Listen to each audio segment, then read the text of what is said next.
It's late. The blue light of the TV flickers across the room, the only sound besides the low hum of the refrigerator. Your dog, who usually nudges your hand for one last scratch before bed, is just there. They're lying by your feet, but not in that boneless, contented way. Their head rests on the floor, their eyes are open, but not really looking at anything. You reach down to stroke their fur, and you feel a strange tension in their body, a stillness that feels heavy, wrong. He's just getting older. She must have played too hard at the park today. We assume a quiet dog is a content dog. A dog that stops jumping on guests has finally learned some manners. These explanations seem reasonable, and they let us off the hook. They let us believe that everything is perfectly fine. That stillness isn't calm, it's a mask. For thousands of years, a dog's survival depended on one critical skill: hiding pain. To show weakness in the wild was to become a target. This ancient instinct is so deeply programmed that your dog will actively conceal their suffering from the one person they trust most in the world, you. And most owners have no idea they're even looking at a code. If it was just a lazy day, they'd still wag their tail for a treat. If it was just getting older, they wouldn't suddenly refuse to climb the stairs they've used 1,000 times. They have their favorite toy, their spot on the couch, the sound of the leash that usually sends them into a frenzy. When they suddenly turn away from all of it, it's not a choice, it's a reaction. They aren't just being quiet, they're avoiding something. So what are they trying to tell you by saying nothing at all? Veterinary researchers, particularly those publishing in journals like Applied Animal Behavior Science, have spent decades creating pain ethograms, catalogs of subtle behaviors linked to discomfort. In multiple observational studies on dogs with chronic conditions like osteoarthritis, they tracked hundreds of behaviors. The result? The most reliable indicators of pain weren't loud, like whining or yelping. They were quiet, a reluctance to stretch, a subtle shift in weight, a hesitation before lying down. They're not being stubborn. They're telling you it hurts to move. When your dog is in chronic pain, their body is flooded with a stress hormone called cortisol.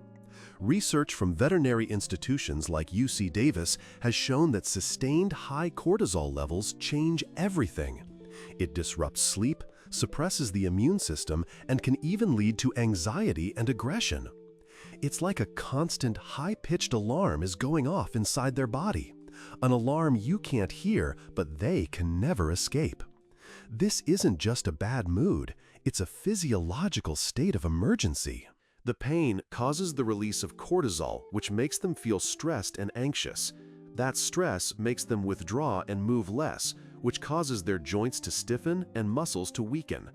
This inactivity then makes the original source of pain even worse, which releases more cortisol. It's a downward spiral that's nearly impossible to break without intervention.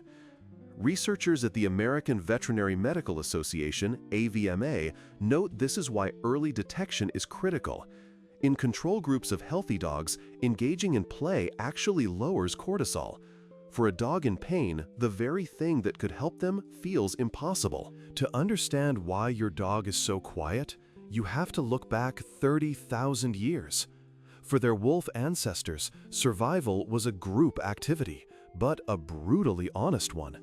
A wolf that showed signs of injury or sickness was a liability to the pack, slowing them down, attracting predators. They would be ostracized or left behind.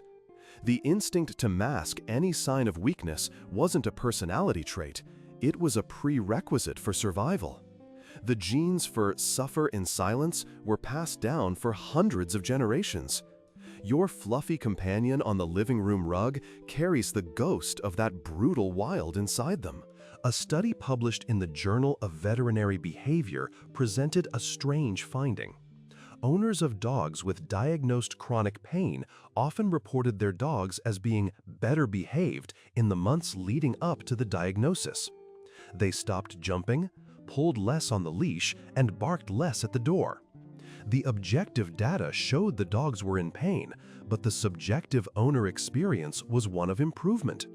The paradox is that the bad behaviors disappeared. But the resolution is chilling. They weren't being good. They were physically unable to be bad.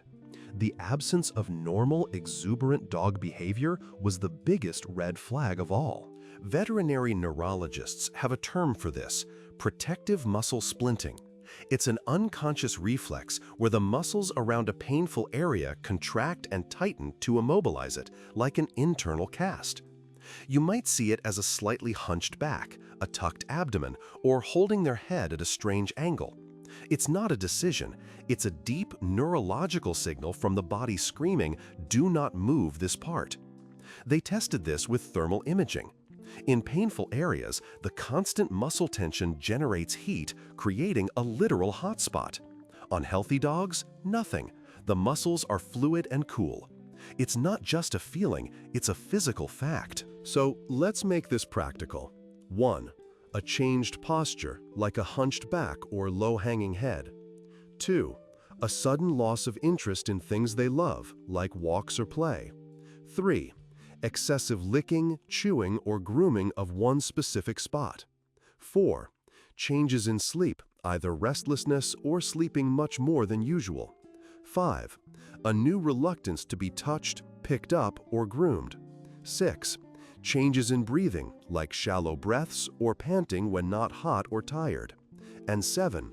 Subtle vocalizations, like groaning when they lie down or get up. Any of these, especially if they appear suddenly, is your dog's silent cry for help. It's time to call the vet. It's late again. The blue light of the TV is still flickering. But now you see it all differently. That heavy stillness isn't just tiredness, it's their body trying to protect a painful joint. The glazed-over eyes aren't boredom, they're a sign of the cortisol storm raging inside. The tension you feel under your hand is protective muscle splinting, their body's last-ditch effort to build a fortress around the hurt.